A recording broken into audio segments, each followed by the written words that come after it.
Hello, my name is Tochi Opara. This is my 8th year being a mom. And one day somebody said to me, I love the way you speak to your children like they're adults. Man, I laughed. But I can tell you for free that I wasn't always like that. In fact, as a first-time mom, I was living a life of default. But from the moment I encountered Dr. Vivian, enrolling in the Vivian Okoye Academy, and also attending Parent Summit Africa, things changed a whole lot for me. I became a more conscious and intentional mom. I began to understand exactly the way to connect and address the child I have in front of me. Like she always says, it's all about understanding the child you have in front of you. We just bonded better, and even to discipline. In fact, there are so many things I can outline, so many benefits that I can outline since I encountered Dr. Vivian. And now that the Parent Summit Africa 2024 is around the corner, you should register because I'm sure you want to raise a mentally strong child. Thank you so much, Dr. Vivian. Have been a great source of support and inspiration to me. Learning from you has taught me a lot over the years. You have truly made me a better father and parent for my kids and entire family. I took my first course with Dr. Vivian's Parental Academy in July 2021. That's Ultimate Parenting Bundle, and it was amazing. And that was after following her on Instagram for a while. Thanks a lot. Thank you so much, ma'am, for all you do and for the impact that God is bringing to families through you. God bless you and fulfill His purpose for your life in Jesus' name. I look forward to this summit, and I know that it's going to be a blessing to everyone. Thank you. Hello, everyone. My name is Phebe. I live in Nigeria. I'm a mom to 3 adorable children. My first encounter with Dr. Vivian and Parent Summit Africa was sometime in 2017, just when I was about joining the parenting journey, and I must say it has been very phenomenal. I like the fact that Dr. Vivian is very straightforward, very relatable in her classes. She gets to hold your hand through a journey. In 2024, I joined her Parenting with Calm challenge, and it was a wonderful challenge. I recommend all parents I know to Parent Summit and to Dr. Vivian's program because they are programs that are designed to help you navigate through your parenting journey. Thank you. Hi, welcome back. This is our final session, the last but not the least, because we're talking about a very important conversation that I believe would change the way that we show up, the conversations and interactions we have with our boys, and how we're grooming them. Mental strength in boys is quite unique because we are growing our children in a society where boys are expected to show up in a certain type of way. They are expected to show up without emotions. They are expected to be quote and unquote masculine. But today we're going to look at growing mentally strong boys from the lenses of fostering their well-being while we're actually also trying to teach them resilience. And there is no other person to do justice to this topic than my bros, my one and only Chunu Teajay. TJ has been in this space for over 20 years. He has worked with children. He has worked with teenagers for a very long time. He has seen the good, the bad, the ugly, right? He has his own personal stories, and he's bringing all of this together, the experience of working in the space with teenagers for over 20 years, his own personal stories, his own expertise as a teens coach to this conversation. So this is a conversation that you want to pay attention to. Like you have seen, each one gets better. With each conversation is getting better and better and is building on top of each other. So please share this, comment, engage in the chat. The more you engage, the more people see the video. Invite them. Don't be stingy. We're not stingy with this video. You have a privilege that you registered, you're inside the community, so there's an advantage to that. But we want everyone to share, to see this information regardless, because we want people to grow and to learn as well. So ladies and gentlemen, boys and girls, men and women, let's welcome to the stage Chunu Teajay. Welcome, bros. It's good to have you. It's good to have you. Thank you. Thank you so much. Thank you Thank you. so much. It's been an amazing learning session. I almost forgot that I had a session because I was learning, consuming, and I think I was the first student. All the sessions that just passed spoke to me. I was learning from our first speaker, and I was just writing. And there's certain things that either you do not know that Mhm, you don't know, or certain mhm. things that you do and it doesn't have a name, and you're just learning about it. And that was a Yeah. very practical session. And then to my brother and Coach Sam, I also have a blended family, so I was just here smiling. I had to run away from the house because the children wouldn't allow me to do this session. They would be jumping. So Yeah. it was very practical and very Yeah. relatable. And just to say a big thank you to you Thank for you. putting this together consistently since 2017, right? Or 2018? Yeah. 27. 2017. I think I Yeah. was there for the first one. I remember what I even wore. Yes. You've Thank you been there very from much. the beginning. We've been there together from the beginning. Yes. Thank you so much. So, do you want me to add your slide to the stream? Please do. Please do. Which one? There's the video or The, the no, slide. the slide. Yes. Okay. So I'll let you do your thing, and then I'll leave you. Awesome. Thank you so much. Good evening from Nigeria, and good evening to you wherever you're watching this. I'm excited to be here. I wish I could hear your voices, but I believe that Vivian will help me with the chats. I'd love to have made this very, very much more interesting. So please, thank you. I can now see Thelma responding. I can see Rebecca. I love this feedback.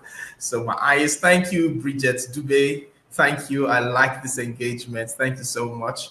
I'll save the long and short of who I am and focus on today's session.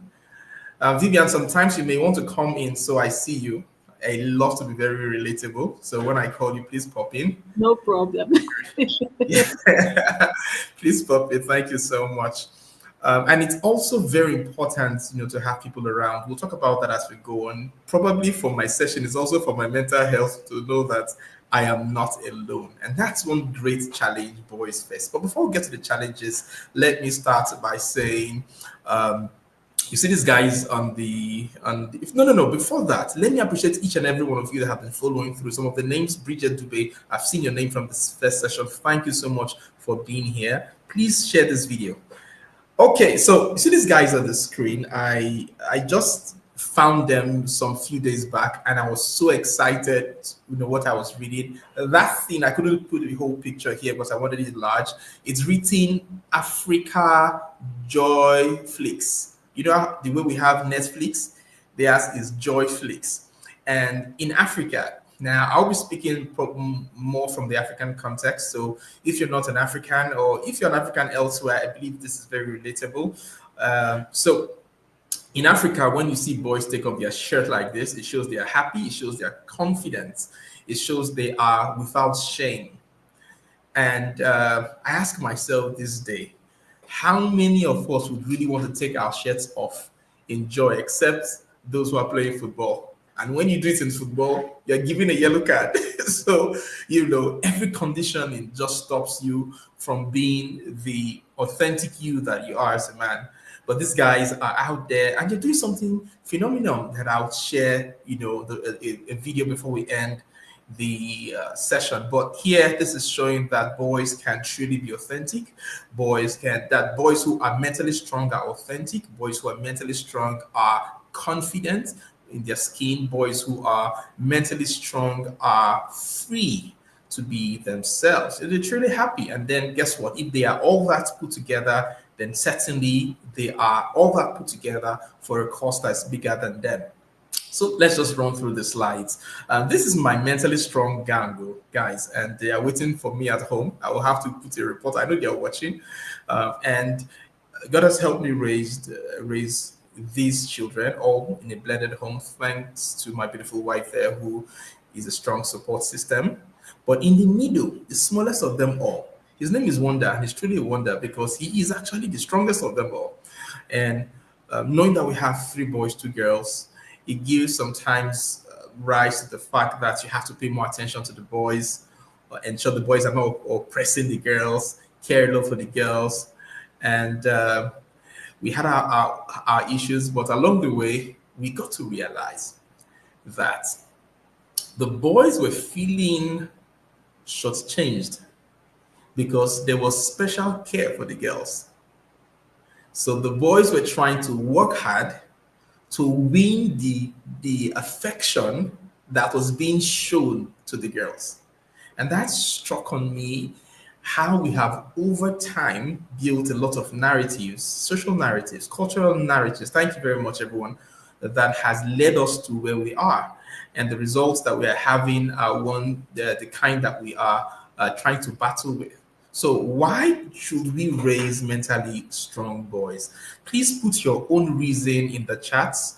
And Vivian, if you can share them, I'd love to read some of them. Why do you think we should raise mentally strong boy? I wanted to start from that point because I'm thinking if we don't know the why, then what we do would not make sense or will not stay that long. But let me start from number 4, positive impact on society. It is obvious. It's obvious that in today's society, we complain about leadership, and a higher percentage of those in leadership, over 90% of those in leadership, they are male, they are men. And ironically, before I say that, these men will say have not really done well. Well, they have done in the strength of their capacity. But ironically now, these men, there's this thing I jokingly wrote in an article I wrote to the UN. I said a lot of people complain about, a lot of women complain about men, but there's a saying that boys are drawn best to their mothers. So I dare ask the mothers, if boys are drawn best to the mothers, what did you do to them that they became men who couldn't handle society? But that's on a lighter note. But here he is saying, excuse me, that if we do not have boys that are mentally strong, and would explain what that really means, we would have a broken society. We have people who cannot add rather than they destroy. So they cannot they cannot see value or the importance of adding value rather to the society. That's one. I'll talk about, I'm going from down up. Thank you, so that they can be good leaders and fathers in the future. That's bringing it down to the society. Thank you very much, gift. That's one of the reasons. When I get into gender conversations, I try to talk about humanity rather than gender. And I'll tell you why. Because regardless of our thoughts on gender, there will never be a balance. So trying to bring balance will always tilt the scale. Now, there's a whole lot, especially in sub-Saharan Africa, there is over 100 million out of school children, and a high percentage, about 64% of that are girls. So we have more girls out of school. But interestingly, they have been the campaign for girls education and all that. Girls are now going to school. Guess what is happening? The statistics is now gradually changing. We're now having a higher percentage of boys dropping out from school. So while girls are now getting to school, boys are dropping out. So it was girls out of school, not girls dropping out. So it's girls out of school. Now girls are going into school, boys are dropping out. So you see, whenever we get into the gender conversation, we always strike an imbalance. So if we focus on humanity and then we see that each gender as part of humanity contributes its uniqueness, then we'll be intentional about ensuring that as much as we raise girls, we also raise boys. There's a whole lot of subconscious that is in our reality because they play a huge role at home. Thank you very much. And yes, I was just going there. Excuse me.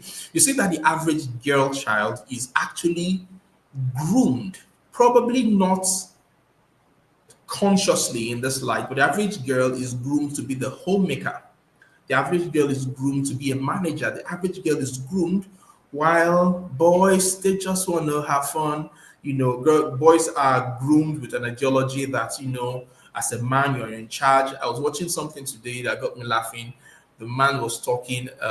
He said, now my wife, I'm going vernacular. Now my wife marry me, not be me marry him. It was the church and it was funny. And the pastor said, what do you mean by that? He said, if na me marry him, I go to tell her what to do, he go to do. But now he marry me, they won't make her do what he won't make her do. And that's a narrative he grew up with from being a boy, thinking that being a man means that, or being the head means that only your head is working. Being the head of the home doesn't mean it's only your head working. It just means that you are you're the core responsible holder for the home. That's what it basically means. That means there are two heads who are working, but one needs to just be in charge of the home. So yeah, truthful focus on humanity. We raise girls and boys in balanced proportion. Thank you so much. So they're off to build stronger relationships and most importantly, better mental health. Mentally strong boys are less likely to express mental health issues like anxiety and depression. Does it shock you to see that we have a higher percentage of men committing suicide than women? Where did that come from? So you see why better mental health is important, and this is the reasons why we need to, amongst all the reasons you are all sharing, it makes them more confident, resilient, and bold. Yes, we want children that are confident. Like the picture I showed in the beginning, we want children who are bold. Now, but unfortunately, there has been, because of the cultural and social narrative, there has been a misinterpretation of what mental strength is, and it has been pushed down as toxic masculinity, and I thought to make that difference here. I want to explain it in this way. Toxic masculinity, actually, you could say, let's read the definition I got from the internet: a collection of offensive, harmful beliefs, tendencies, and behaviors rooted in traditional male roles. But mental strength is an ability to manage emotions. You can see that. So you see the basic difference. One is external, one is internal. So for toxic masculinity, whatever the environment gives, whatever the environment expectations are, whatever it is, so you're trying to make up to a standard, and then you are formed based on that mindset. However, mental strength is that you are building from within the capacity, the ability. So now you have the ability to do A, B, C. However, here you lack ability. You're just collecting, you're carrying baggage. I think that was Innocent Usa yesterday, who was talking about, the things we've carried that we transfer to our children. That's basically what leads to toxic masculinity. So for the man to be saying, "Now she marry me, not be me marry him," that's toxic masculinity, because all he wants to do is ensure he's the one on top, shouting, commanding, leading, and then she submits. The woman is meant to submit. My perspective or my thoughts and my reality is that submission is both ways. If my wife comes with a superior argument, I submit to it. We're looking at the cost and there, what's the impact, of making this decision and doing that. And if hers is on point, why should I come and say I'm the man? I'm the man doesn't mean that I know everything. How much do I know? No matter how I shave my hair so that I can receive sense always, I can't know everything in this world. So toxic masculinity, let me point out about 4 things so we understand this clearer about toxic masculinity and mental strength. So one of the things toxic masculinity says is, hey, suppress your emotion, just swallow it. Mental strength is saying, hey, acknowledge that those emotions are there. You have to acknowledge. For instance, I maybe my phone, for instance, this is very expensive and we all can relate. If this thing falls on the ground, if people see it falling naturally, everybody will jump with the phone, right? But if you're in the public and the phone falls, toxic masculinity will say, "Nah, phone, just leave her." Mental strength will say, "It ain't me." Permit my going vernacular here. You feel it and you can, I wish. You are able to acknowledge that I'm feeling hurt by what somebody or what somebody's said. I'm not comfortable. That's mental strength. You can acknowledge it, but it doesn't change you. You acknowledge that it's there. But toxic masculinity, it's almost like trying to take the smoke from your exhaust and then turn it into the car so that people wouldn't see that smoke is coming out. It's like trying to say, because whenever you fart, it smells, you shouldn't fart. If only you know the danger of not farting, you wouldn't be bothered about how bad it smells. So that's what toxic masculinity say. Sucks it in. Toxic masculinity will say, toughen up. It says you're the man. So the question is, what does it mean to be a man? Does it mean not to have emotions? Is that what it really means to be a man? Does it mean you're not able to talk about how you feel? Mental strength says express your feelings by talking in safe places. So I feel bad. I need to talk about how I feel to someone, because the more I bottle it up, guess what happens? So this is how I describe it. When you take a can of soda or a bottle of soda, whichever one is here, we know one of that this most gaseous should be Coca-Cola, and then you shake it, shake it, shake it, shake it, shake it. That's toxic masculinity. Guess what happens? The moment you open, what happens? Poof, the gas. It goes all over and just it spills on you and it messes you up. So we see a whole lot of men who are not able to manage themselves, who are not able because they do not understand how they feel, they're not able to manage themselves. It affects to the very core who they are and how they do what they do. So that's another thing, excuse me. That's another thing about toxic masculinity. Toxic masculinity also it keeps you emotionally disconnected from your reality. So it leads to this I don't care. And we can see that in leadership. I don't care how the people feel. I don't care how others feel. Is it my business? What if Nami Kosam, and all that? You can put more words to that. Toxic masculinity puts you in a place where you're so detached. You see things happening, and rather than you going to, yes, it says boys don't cry, rather than you going to save, you are recording. I can just relate to that here. Yes, it's about like living in denial. While mental strength says, hey, have empathy. What if it were you? Yes, I know it's not yours, but what if it were you? What would you do? It's saying, think beyond just what you see. Have some feeling, some compassion for the other person. Toxic masculinity will say, hey, I'm the boss. So dominant and could be aggressive. Everyone listens to me.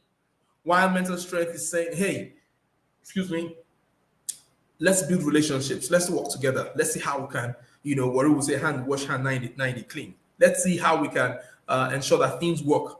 And it's a win-win for everyone.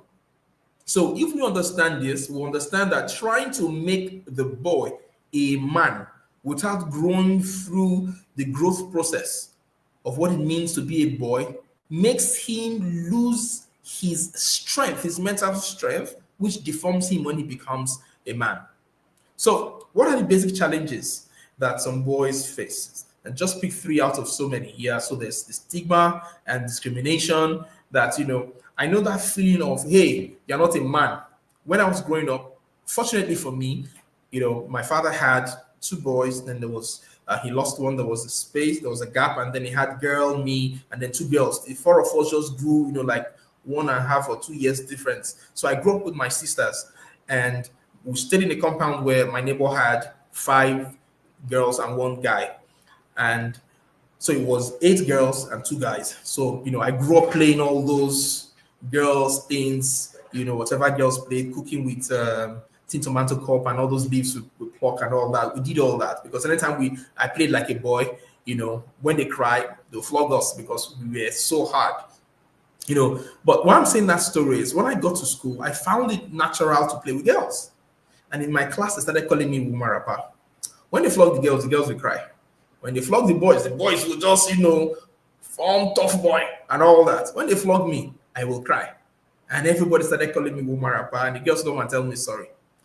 I didn't know that while I was able to express how I felt, it was helping me have a healthier heart than most of my guys who till today, we cannot even have the same conversation because their mind is so fixed.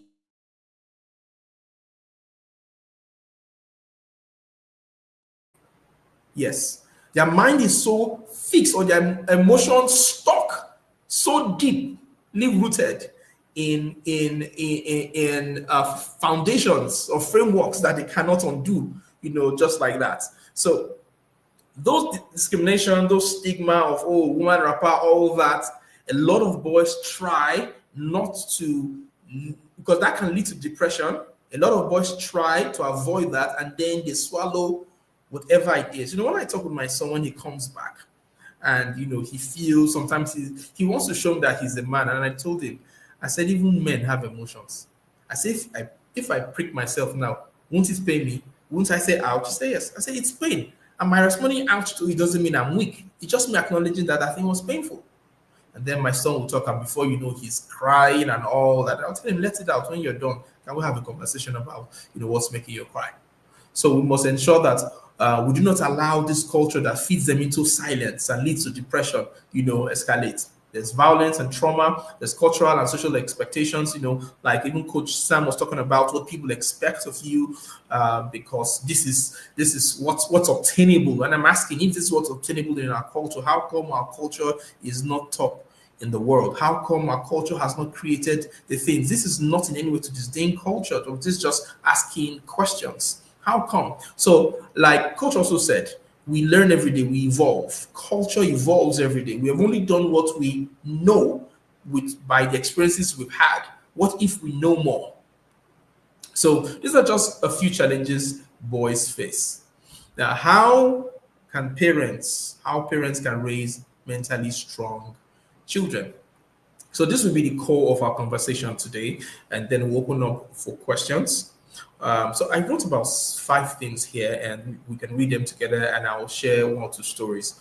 1, we need to model empathetic behavior, demonstrating empathy by being a good listener, validating others' feeling, and being kind. One of the things in my home, one value is that we must be kind one to another, regardless of how the person makes you feel. Your response to your sibling, your response must be from the place of kindness. Why? Because people most times are not what they do. People are not what they do. I need to say that. People are not what they do. Their current state may influence their action, but it's not a definition of who they are.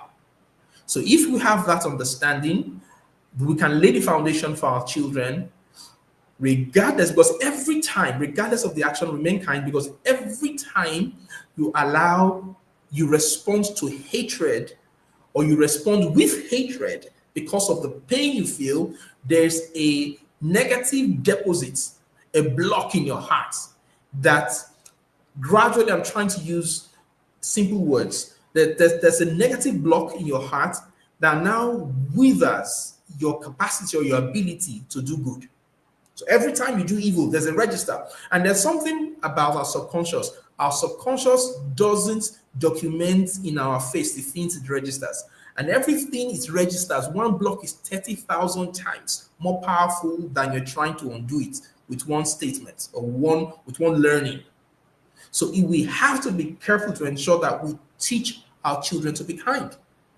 Then in modeling empathetic behavior, like it's written here, one of the things you need to do is be a good listener. I know as parents now, I'm in the office, I'm going to go home. I've been here for more than half of the day. I get home, I'm tired. My children have a lot to say. Okay, who's going to talk first? I know they will sleep off very soon, but hey, I have the strength. Let me just listen. That opportunity to get them talk creates a strong environment of trust, like the earlier speaker was saying, where they can have any conversation with you.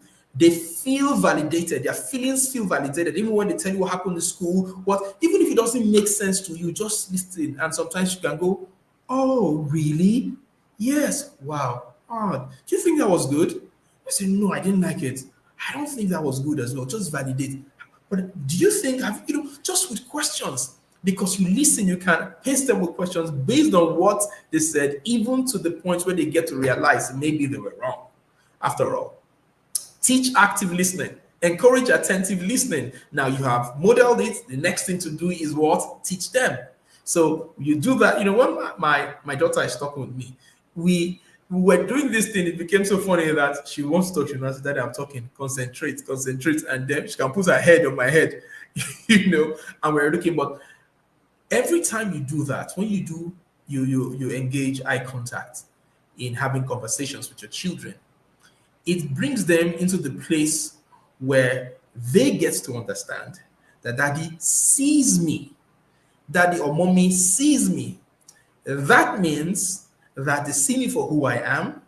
They don't see me for They don't see me for what maybe my sibling reported to them that I am. Yes, they see me for who I am. They understand. They also feel this sense of presence. You are here right now with them. It's very important, So teach active listening. So even when you listen to them, when you're about to respond, but daddy, I said, when you were talking, did I listen to you? Say, okay, I'm listening. And my son said, okay, I'm listening. 3, role play different scenarios, act out real life scenarios, encourage empathy and understanding. So I do this with my son a lot.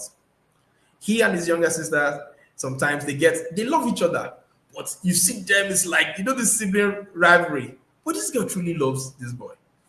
And this girl has all she has learned is from him.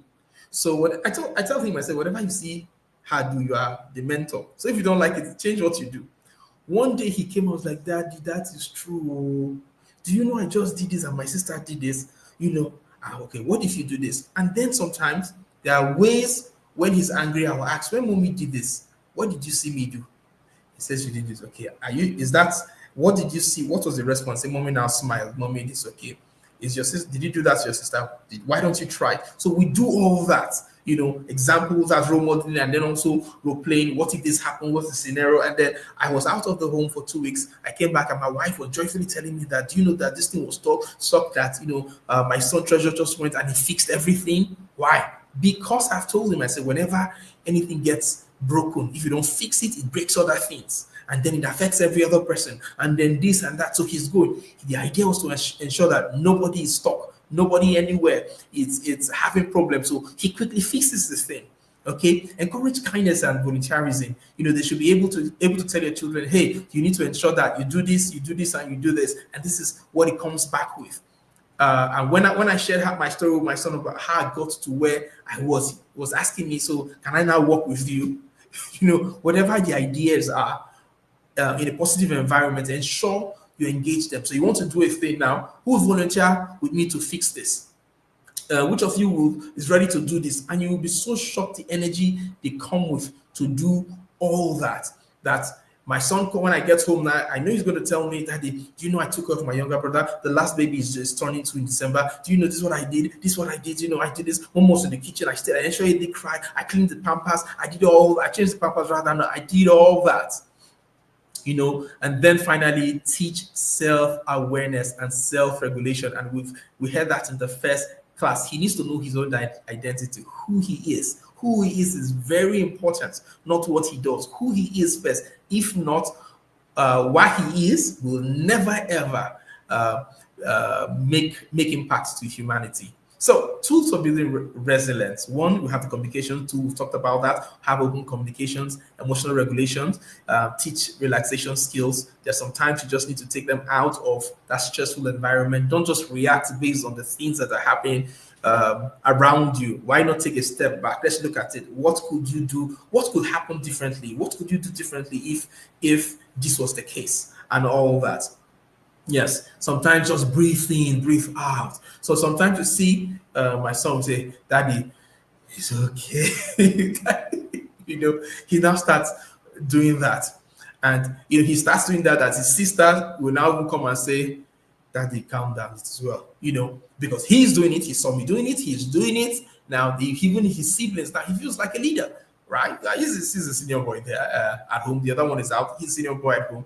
And now he's able to get everybody to relax. He's able to get everybody to see differently. Teach them that their emotions, they own their emotions don't own them.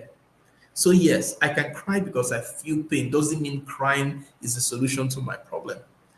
Yes, I can get angry when I don't like a thing. Doesn't mean anger solves the problem.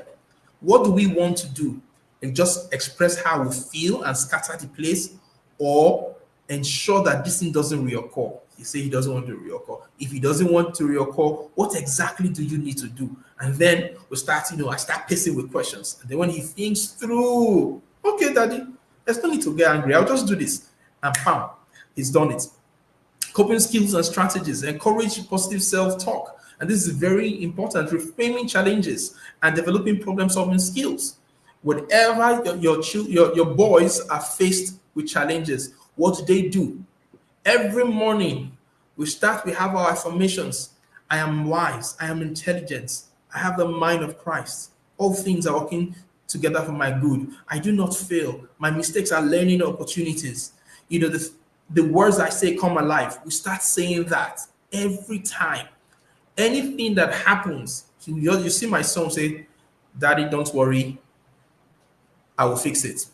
Anything that happens, my son will get up and say, it doesn't cost you anything to just clear this place. Anything that happens, because I keep on reminding him of the rewards. We need to remind our boys about the reward of doing things rightly, doing things from the place of the heart. We need to remind them that if there's a challenge, rather than seeing it as an attack on them, what if this was meant to cause XYZ? And then I pull back some old stories and I have conversation with him and he's, oh, Daddy, now I understand. What if?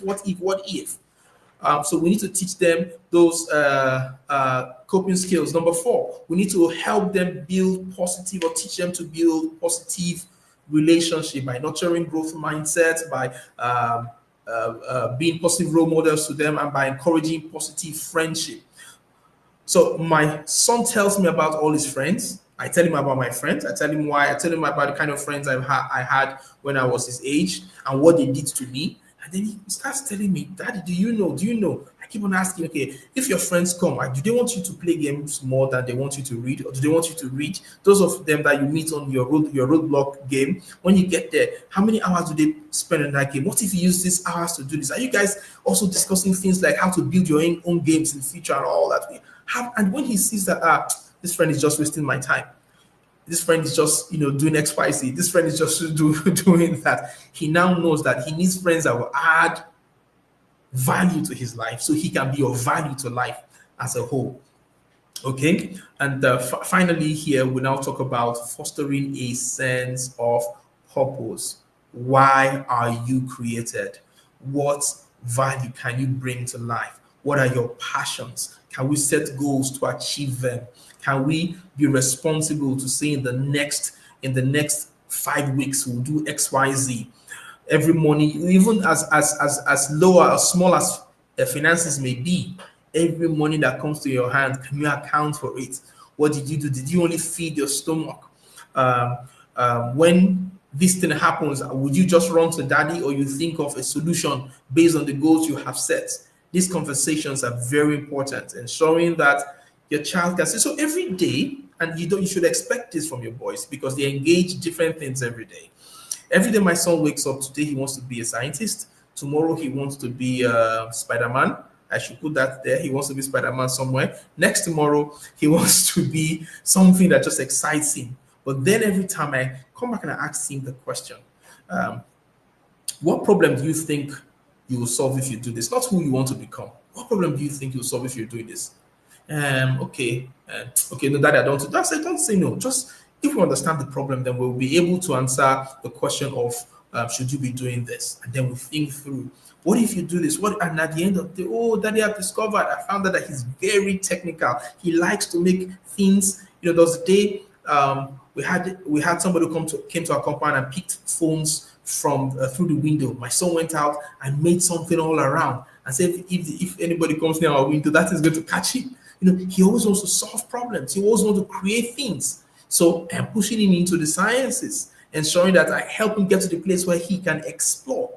His sister, on the other hand, this is a boy's conversation. His sister, on the other hand, is thinking arts. She wants to express.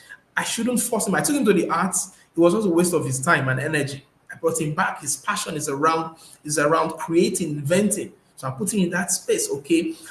He said he wants to be able to buy a house for mommy and daddy at the age of this and all that. We've written all those things down. Okay. We'll start to follow this one by one. So every day, this is your actions that you're taking. How will they end up there? Do you know you have just lost 1 million from the money you are writing in future with these actions? He doesn't want to lose money. We get back into the role of ensuring that we pursue to achieve our goals. And in wrapping up, I would want to play this video. Vivian, can you bring this video up, please? Yes.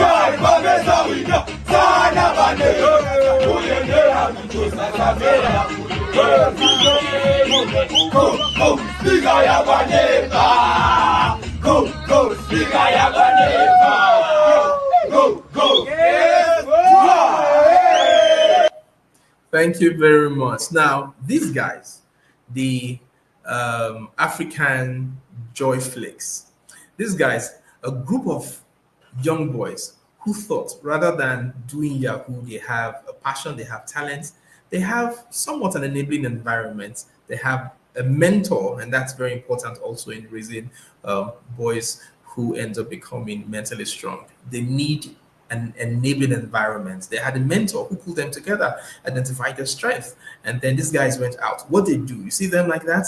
They've gone global. What they do is they do birthday celebrations for people to put your picture and all that, and they just want people to be happy. So when you create an enabling environment for your child, for your boys, guess what happens? They use that energy to create value to the society. And these guys are earning. They are from Zambia or Zimbabwe somewhere, and they're now even earning in dollars. People reach them. They do funny things. They dance just to say happy birthday, and that's it. We want to celebrate and bring joy to your home. So when you have boys who have a sense of purpose, who have grown in an environment that's very supportive, when you have boys who are able to express themselves, are not ashamed of who they are, how they look, their confidence in their skin, what you have will be men in the future who are adding value. So I will end with, I have so many stories, but I will end with me. I talked a little bit about me growing up with girls, but the interesting thing here was I had a father who always took time to take us out, listen to us, play with us, laugh with us, sing with us, and those memories, and most important, cook for us. There's something he cooks, he calls was Colombia Odudundu. Till today, nobody really knows what that is, only him, but he makes it, and it's special delight. Even in his old age, he's still making it. So he does all that. What did that do for me? It role modeled, it created a mental reality, it created something that I wanted to replay in my lifetime. Moving forward, I did not see my father, and this also to the fathers watching this. I did not see my father one day raise his hand to beat my mom. My mom annoyed him, oh, yes, annoyed him badly. We saw all that, we saw the quarrel, but never did he raise his hand. And I can tell you that category, none of his sons we lack the capacity to raise hands to beat women. So it's very important the environment, what you model in your environment before your sons. My father always took time to speak words to us.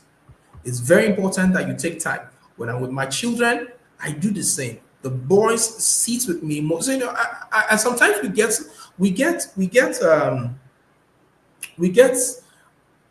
so busy and we look for excuses to remain busy rather than intentionally creating the time to have these conversations with our sons.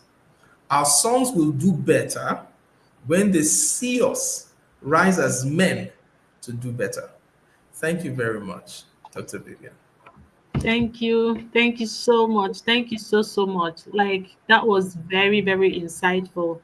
And I'm going to piggyback on what you shared about your dad, because as you were sharing, something came to me. Because I mean, you were fortunate to have a dad who role modeled for you in a positive light. But then, for example, if we have a mom who is raising a child with a father who is toxic, right? And who is modeling all the qualities of toxic masculinity to the sons, what what would you recommend that that mother should do to ensure that the child is not sucking in all of that and becoming that, if that if that makes sense?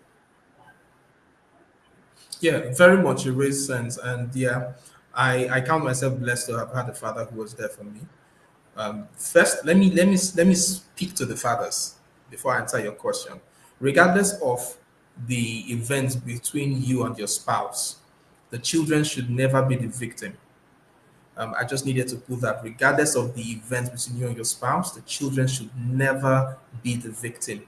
Ensure that you have their interest at heart.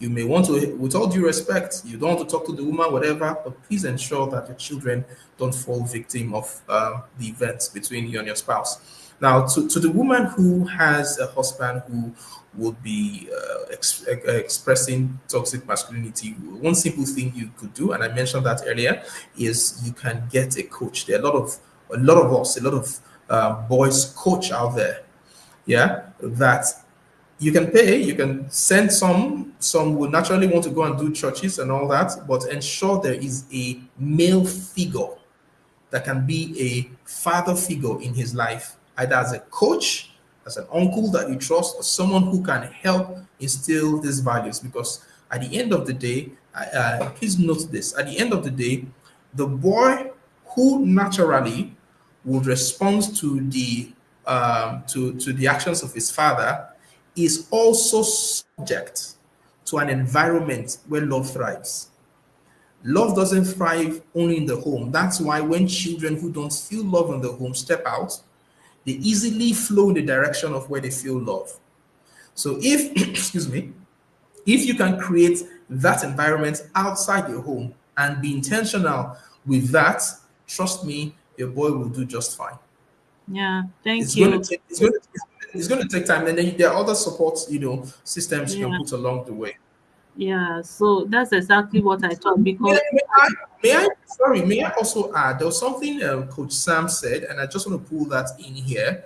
mm, Regardless of, and I said that when I made the first statement, don't make the children the casualty of whatever is going on. So you want to avoid as much as possible saying things that will disdain the man in front of your son. mm, So don't insult him, don't abuse yeah, him. Just, this is where you can now reframe. And as mm, a Christian, there's this statement where Jesus says, Father, forgive them for they don't know what they do. So mm, for me, sometimes I get very, very pissed with my wife and the children are there. Rather than me express, I say, this is why Jesus said, Father, forgive you. You don't know what you're doing. Everybody laughs. But I've still communicated what I wanted to say, and behind the scene, I can go and attack it with all the venom if there is any left. But ensure that the children are always protected. Don't pour your pain, don't pour your anger on your sons. yeah. So I suppose if you're someone who is listening to this and wondering, maybe you're not on the same page with your husband, because we get that a lot. It's just a matter of creating that experience or showing your child what is possible, what is obtainable, helping them see that what they're seeing in the home or what they're seeing in their dad, that the qualities that you do not appreciate that they're seeing in their dad isn't all there is. So exposing them to as many positive environments, as many positive experiences, as many positive mentors and coaches as possible, and that will tilt the balance for them eventually. So is there no way to get a traditional father to come around to embrace mental strength? This, this question is almost like saying you want to ask the king of your city to come and to get up from his throne to welcome you. It's that thick. And this is a very interesting question. Woo. Unfortunately, there's no person that is not that cannot be influenced. There's no person that cannot be influenced. However, how we introduce the influence it's what counts. So the traditional father actually knows he has a need, but do you know what? He doesn't know how to help himself. He has been built with the pride of masculinity, not to know how to express or ask for help. Every time his program is, there's every time he feels like if I should tell somebody how he's feel, it's almost like in program you see like four guys comes with gun in his mind. Don't you dare, don't you dare open up, or don't you dare show, there's a weakness in you. It's there. So how do we create this influence? Um, you go and tell these people you need help, the gun may be pointing directly at you. If you get these people, send them to programs sometime that could help. You could just share a link like this one. There's this event, I think you should listen. However, who do they listen to? That's another strong point of the influence. Who do they listen to that also has a listening ear? Is there someone who I can not go and complain to? Is there someone who I can work with to ensure that I get, because if I come and I say I really want to help you move from point A to point B, is different from me come to say I want you to change. The second statement we bring, conscious Defense. resistance. Mm. Yes, your defense walls will come up once I say I want you to change. No, it means I'm the problem. It means no. What if this is what we're doing? I'm thinking we can do this. And so also the way you even communicate these things matters a lot. So most times we talk from our state, our own reality and our pain, and we imagine that our spouses should be in that same frame of mind. Even if both of us are sleeping on the same bed, just like Vivian was saying earlier, she has been 2 years away. They've married for so long. We've been sleeping together in the same bed. As even if they've been together for 2 years and you're on the same bed, geographically you are in two cardinal points, or what's the two longitudes and latitudes still different, except two of you are standing on your head. That means your feelings, whatever, at every point in time, your states are different at every point in time. So we should not assume because this is how I feel he should understand, because this is what I want he should accept. This is also a programming, a social construct that you're working with that will cause problems. So don't expect the traditional father to come around in your terms, in your times, but look for how to influence. Some of them could just be pictures. In my house, one of the things I did was I wanted everybody to start reading in my house. So in this case, my wife is the traditional person here. Yeah, because she really is. I started pasting things, on the wall. And then my children, they were the one that started, they have to read before I put on the door, there's one they will have to read before they leave, you know. And when she's rushing out, no, no, no, mommy, we must read this. Daddy said we should read this. That was my own way because I knew she would listen to the children. And then she'll go, oh, yeah, read, read, read. Oh, yeah. She would not start reading it fast for them so that they can read it so that they can go. What happened at the end of the day, she started reading and internalizing these things gradually. So there are different channels you can use to ensure that you reach the traditional father that's around you. And the truth, like I said again, every man, no matter how tough they look, want to be better. They want to be able to cry to someone. Because men, we talk to ourselves. We know how they pain us. They really want to, but sometimes even the society is not ready to embrace a man who opens up and becomes vulnerable. Thank you so much. So I suppose what you want to say is as important as how you say it, because how you say Yes. it will determine how they respond to it, even if you're right. So there's a way that you say it and then it will turn into defense and fight. Then there's a way that you say it will be more received. But I also think that every woman who is feeling like my husband is a traditional man should have an understanding that it took your husband how many years before he met you to become that Yeah. person. So you Yeah. can't just come into their life and just flip the script, right? As much as you desire that, it's a gradual process, and you have to walk your own journey and then be an example, right? And hopefully he meets you where you are by God's grace.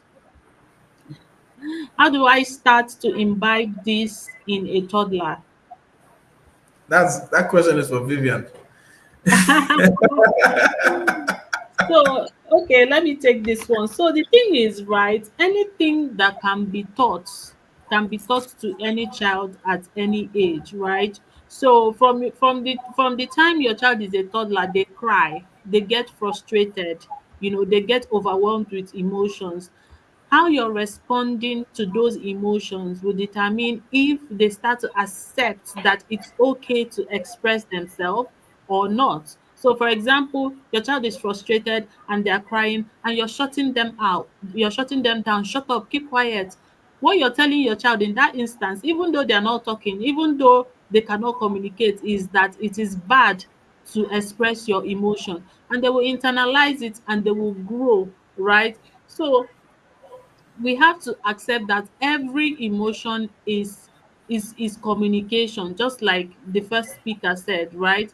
And when our children are expressing our emotion, we have to help them feel safe in that moment, accept that emotion, meet them where they are, and then help them navigate that emotion. When it comes to taking responsibility, as little as 2 years old, you can start teaching your child how to take responsibility. They finish playing with their toys, you can bring them in. Instead of packing it by yourself, bring a basket, their toy basket, and tell them, all right, pick it, put it in the basket, pick it, put it in the basket, and then we'll carry it and we'll go and keep it here.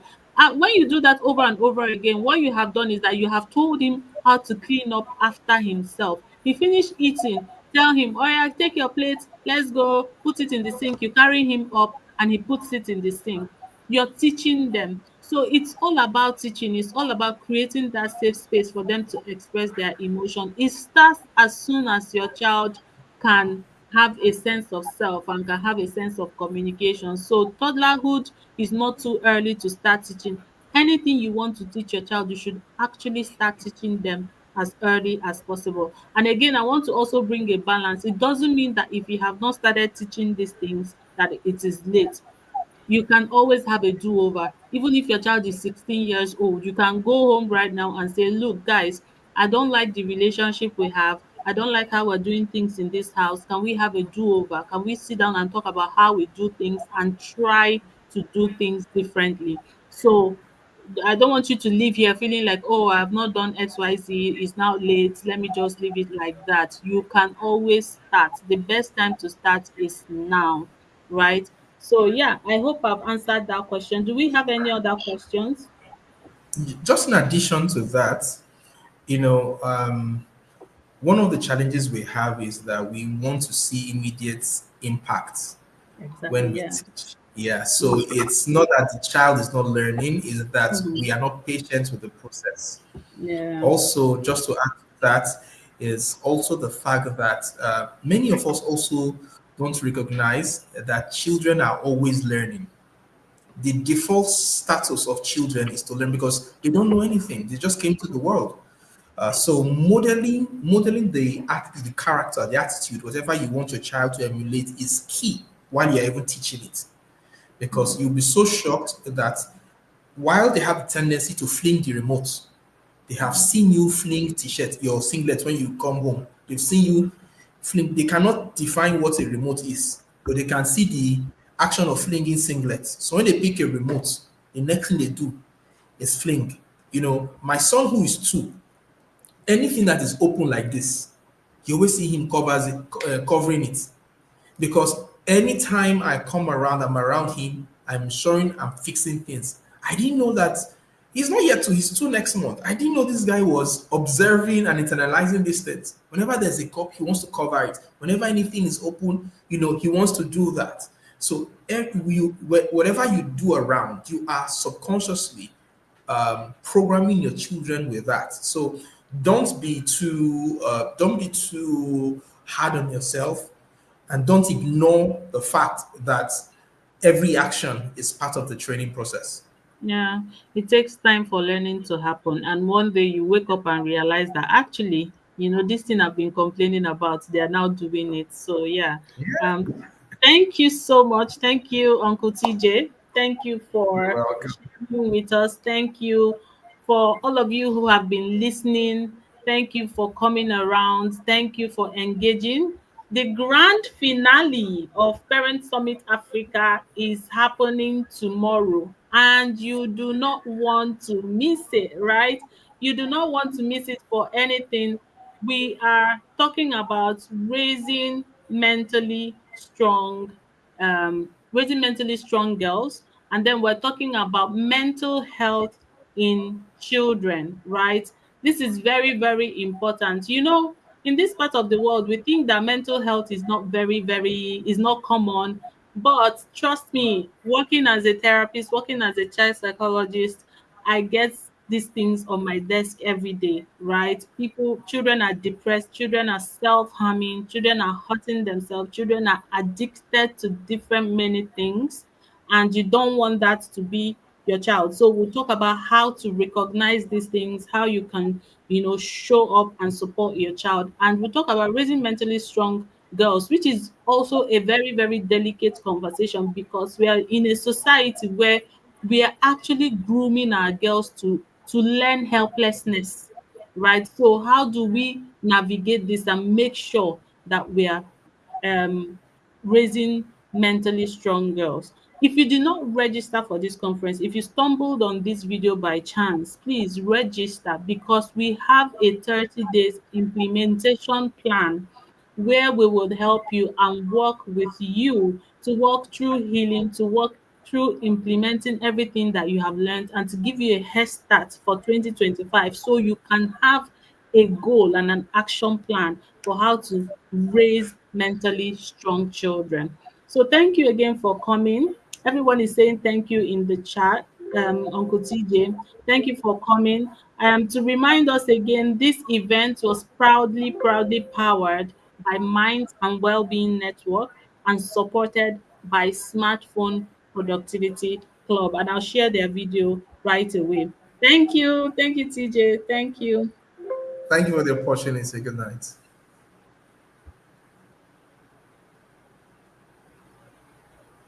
Has transformed how children are raised today as compared to how we were raised in the past. Parents are now concerned about screen time, concerned about how children use social media or how their children interact with tech devices around them. My name is Frederick Namdi. I am a tech YouTuber and educator. My organization works with schools to offer digital literacy education to children, promoting personal well-being through technology. And it's quite an honor to be talking to you today, all thanks to Dr. Vivian. And I believe that we're learning so much from this online summit so far. I'm going to be talking about how you can boost your child's mental well-being and self-confidence using digital literacy. Now, I'm going to bring a scenario that I've experienced a couple of times in class. Now, in these schools that we work with, we usually ask that the children come with their own tablets or laptops so that they can be able to actually use their device and take it home and show their parents what they did in school. Now, there's this set that will come with theirs, and then there's this other set that won't come with theirs. And when you ask the people that didn't come, you hear two things, either of two things. My mommy said I'm going to spoil it, or I do not have. In the course of the class, we do even tell them to pair with the ones that have, but you notice a kind of response from the ones that did not come. They are more, lost in the class or kind of feel intimidated by those ones that already has, because you see those ones that has, they are super excited, they are willing to do whatever thing you want them to do. They are just all geared up for the class. Now, there's another thing I noticed. Maybe we are teaching Canva design for, using Canva to design any form of graphics, maybe birthday. Then we ask, how many of you have ever used Canva before? You see this particular child or children that will be like, yes, I've used it, my mommy taught me, yes, I know how to use it, I did this. Their interaction in class and their confidence in class when compared to the ones that don't know is always different. They are eager to ask questions, they are eager to answer questions. So you can see how keeping your child away from digital literacy or equipping them with a tech skill is already impacting their confidence in class. And of course, children, once they feel they don't know like every other person, it begins to enter into their mind. You should know that digital literacy is a must for your child because it is going to help nurture these three essential life skills in your child. The first one is creativity. In creativity, if compared to how we were raised, if you want to know a creative child in the 90s, it's only children that can draw with their hands, like I used to draw on the ground, or mold things, or just do some, or go get straight A's in school.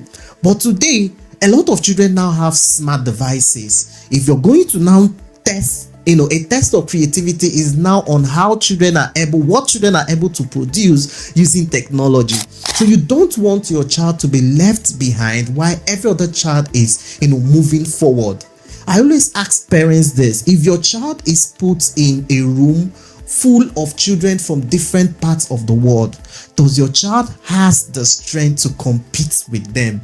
Can your child still speak? If they're talking about HTML, if they're talking about Python, if they're talking about Canva, if they're talking about video editing, if they're talking about animation, Maya, mentioning all of these things, will your child stay like this and look at them? And trust me, it is actually affecting their mental well-being and also their self-confidence. Now, the second thing I talked about was problem solving. Now, problem solving is just about how children are going to be able to leverage digital skills to carry out tasks, perform, solve problems. Digital literacy helps them to actually learn about the skills or the tools that they can use to leverage all of those devices, the tablet, the laptop, the smartphone around them, to be able to get things done. Right? And then lastly, I talked about resilience. Resilience is now about how are they going to be able to stay in one thing on their device until they actually complete something. Now, this is where I would like to encourage your child, or encourage you to get your child to actually play video games. Now, there's a huge clause to this, but some video games actually helps your child in acquiring problem solving skills and also resilience.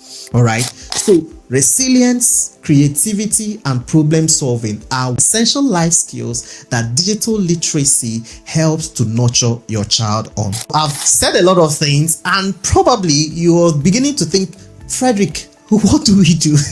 All right, if you're in that boat, now this is the juicy part of another juicy part of what I've said, because everything I've said, it should be juicy, right? I mentioned the organization that I run and co-founded, by the way, and it's called Smartphone Productivity Club. Now, you might hear smartphone and you think that we teach the children about smartphone, but yes, it's also about equipping your child with tech skills or the digital literacy required to actually make effective, productive, and responsible use of their smartphone.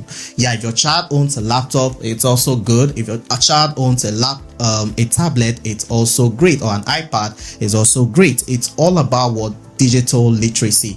Now, there are a few things you need to know about our program. All right, so our program is designed to boost your child's confidence. All right, we designed a curriculum that can help foster creativity and as well mental well-being. We are trying to build your child to stand in any platform and compete with any child of their age for the sake of maintaining or fostering global relevance. And guess what? Because you are attending this program, Dr. Vivian has just secured you 30 whopping% discount if you wish to enroll your child in our program. Now, there are a few things you need to know. Number one, we're going to offer free consultation. We're going to offer free time with you to learn about your child, because we believe that there is always the right tech skill based on the potential or the natural disposition of your children. We don't actually encourage every child to go and learn how to code. We also say you can learn animation, you can learn graphics, you can learn web design, you can learn any other skills based on what the child loves. Because I always say this to kids: no matter what you actually become, no matter if you're becoming a doctor, if they grow into engineer, if they grow into whatever, if they do not understand or know the technology that applies to that field, then AIs, robots can easily replace them. So this is why ensuring that your child learns a tech skill today while they are still young, we do two things. Number one is going to help them to be responsible, because they now have a good knowledge or well educated on how to use their devices productively. We're going to also equip them with skills that will help them use their devices to improve on their education, just as we are also equipping them with essential digital skills to help them achieve global relevance. Hello, my name is Tochi Opara. This is my 8th year being a mom. And one day somebody said to me, I love the way you speak to your children like they're adults. Man, I laughed. But I can tell you for free that I wasn't always like that. In fact, as a first-time mom, I was living a life of default. But from the moment I encountered Dr. Vivian, enrolling in the Vivian Okoye Academy, and also attending Parent Summit Africa, things changed a whole lot for me. I became a more conscious and intentional mom. I began to understand exactly the way to connect and address the child I have in front of me. Like she always says, it's all about understanding the child you have in front of you. We just bonded better, and even to discipline. In fact, there are so many things I can outline, so many benefits that I can outline since I encountered Dr. Vivian. And now that the Parent Summit Africa 2024 is around the corner, you should register, because I'm sure you want to raise a mentally strong child. Thank you so much, Dr. Vivian. Have been a great source of support and inspiration to me. Learning from you has taught me a lot over the years. You have truly made me a better father and parent for my kids and entire family. I took my first course with Dr. Vivian's Parental Academy in July 2021. That's Ultimate Parenting Bundle, and it was amazing.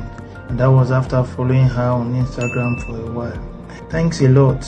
Thank you so much, ma'am, for all you do and for the impact that God is bringing to families through you. God bless you and fulfill His purpose for your life in Jesus' name. I look forward to this summit, and I know that it's going to be a blessing to everyone. Thank you. Hello everyone, my name is Phebe. I live in Nigeria. I'm a mom to 3 adorable children.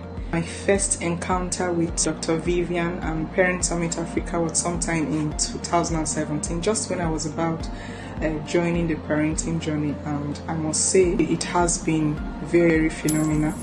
I like the fact that Dr. Vivian is very straightforward, very relatable in her classes. She gets to hold your hand through a journey. In 2024, I joined her Parenting with Calm challenge, and it was a wonderful challenge. I recommend all parents I know to Parent Summit and to Dr. Vivian's program, because they are programs that are designed to help you navigate through your parenting journey. Thank you. Hello, good afternoon. My name is Mr. Lawrence Kelechi, and I'm a father to 2 amazing children. Prior to when I met Dr. Vivian, my parenting experience was a struggle. I struggled as a parent. It was overwhelming, something I had not done before, had a vague knowledge about. All I knew was how I was being trained. That was just all I had. I had a lot of disconnect with my son as at the time. I never understood how children communicate.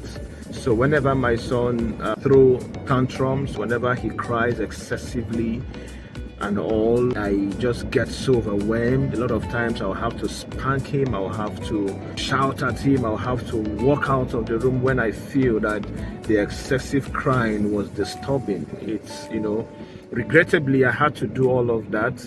I had a lot of fear if I was going to be a good dad, if I was going to be a great dad. I wasn't patient with my son at the time. All right, a lot of time he cries a lot, and then does some things that made me feel that he had anger issues. Not until when I met Dr. Vivian, a friend of mine introduced me to Dr. Vivian, and then I became a part of the Parenting with Calm community.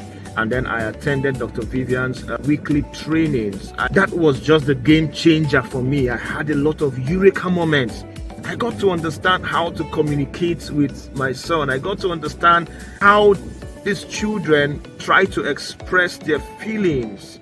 Sometimes they do it through crying, through throwing tantrums and all. And then I had to understand how to handle those moments. Those fears are gone just because I met Dr. Vivian, and then I got to learn these simple, basic things.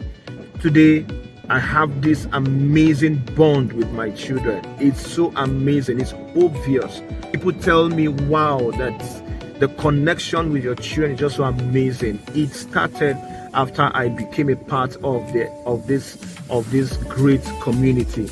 And apart from what I have learned so far from the trainings and all, being a part of the community where a lot of parents are sharing their experience per time, the best thing that happened to me in 2024 as a parent is meeting Dr. Vivian and becoming a part of the Parenting with Calm community. I want to say a very big thank you to you, Dr. Vivian. You're such an amazing person, always open to hear us when we chat you up.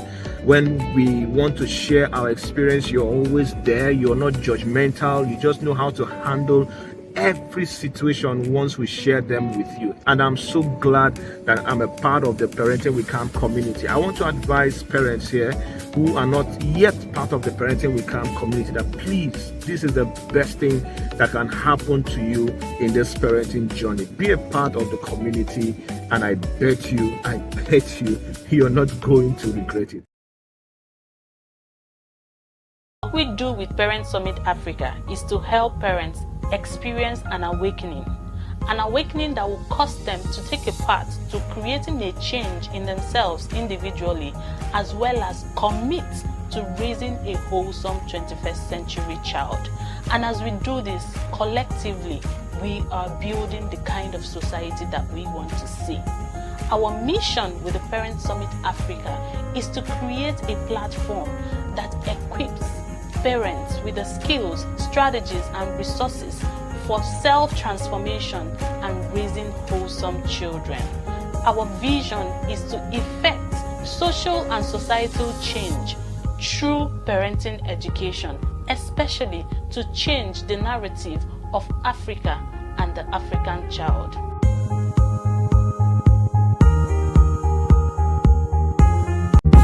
Hi, my name is Vivian Okoye.